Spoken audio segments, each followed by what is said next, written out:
তো তোমরা দেখতে পাচ্ছ আমি রয়েছে West Bengal joint entrance examination বোর্ডের অফিসিয়াল ওয়েবসাইট। তো এখানে আজকে মপ আপ রাউন্ডের যে কিভাবে মপ আপ রাউন্ড কিভাবে করতে হয়, কিভাবে প্রসেস রয়েছে, সম্পূর্ণ প্রসেসটি তোমাদের দেখিয়ে দিব। তো তোমরা এএনএম জিএনএম এর অফিসিয়াল ওয়েবসাইটে চলে আসলে তোমাদের এরকম একটা ইন্টারফেস চলে আসবে। তো এখানে এসে এখানে দেখবে নিউ ক্যান্ডিডেট রেজিস্ট্রেশন, যারা প্রত্যেকে হচ্ছে রেজিস্ট্রেশন মানে মপ আপ রাউন্ড বা ফার্স্ট রাউন্ড সেকেন্ড রাউন্ড যে রাউন্ডে তোমরা বসো না কেন, যেটা হয়ে গেছে ফার্স্ট রাউন্ড সেকেন্ড রাউন্ড, এবারে মপ আপ রাউন্ড রয়েছে। মপ আপ রাউন্ডে বসার জন্য তোমাদের প্রথমে নিউ ক্যান্ডিডেট রেজিস্ট্রেশনে গিয়ে ক্লিক করতে হবে। নিউ ক্যান্ডিডেট রেজিস্ট্রেশনে গিয়ে ক্লিক করলে তোমাদের সামনে এরকম একটা ইন্টারফেস চলে আসবে। তো এখানে আই এগ্রি বলে ক্লিক করতে হবে, আই এগ্রিতে।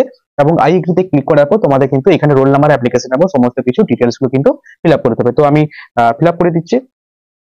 তো সমস্ত কিছু ফিল আপ করে দেওয়ার পর এখানে সাবমিট বাটন হচ্ছে, সাবমিট বাটনে ক্লিক করতে হবে। সাবমিট বাটনে ক্লিক করলে কিন্তু এরকম একটা নতুন অপশন চলে আসবে, you have complete the registration process, kindly click here to log in to fill modify the choice.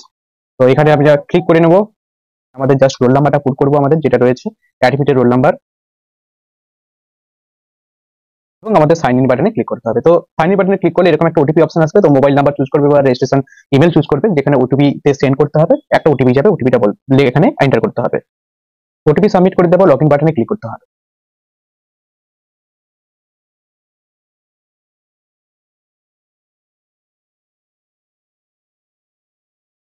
তো একটা নতুন পেজ করে যাবে। তো এই জায়গায় হচ্ছে একদম মপ আপ রাউন্ডের আমরা আগে যা করেছিলাম।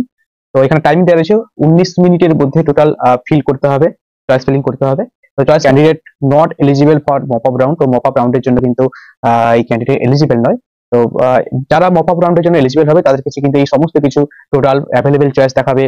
ঠিক আছে, ফিল চয়েস তুমি কতগুলো করেছো সেটা দেখাবে, আনটিল কতগুলো তুমি করোনি সেগুলো দেখাবে, চয়েস লকিং স্ট্যাটাস তোমাকে দেখাবে। অর্থাৎ সমস্ত কিছু চয়েস করে দেওয়ার পর কিন্তু তোমাকে লক করতে হবে, না লক করলে কিন্তু এটা কোনো ভ্যালিড হবে না। ঠিক আছে, তারপর তোমরা তোমাদের রেজাল্ট কিন্তু জানতে পারবে। তো এই জায়গায় যেহেতু not eligible for mop up round, এই ক্যান্ডিডেট মপ আপ রাউন্ডের জন্য এলিজিবল নয়, তো সেই জায়গায় কিন্তু আর কিছু করেন নেই। তো এখান থেকে আমরা জাস্ট যারা মপ আপ রাউন্ডের জন্য এলিজিবল আছো তোমরা এখান থেকে চয়েস ফিলিং গুলো করবে, এই যে অ্যাভেলেবেল চয়েস এখানে দেখাবে, চয়েস ফিলিং করবে এখানে। ঠিক আছে, তারপর কিন্তু তোমরা সবকিছু কমপ্লিট করে দেওয়ার পর লগ আউট করে এখান থেকে বেরিয়ে যাবে।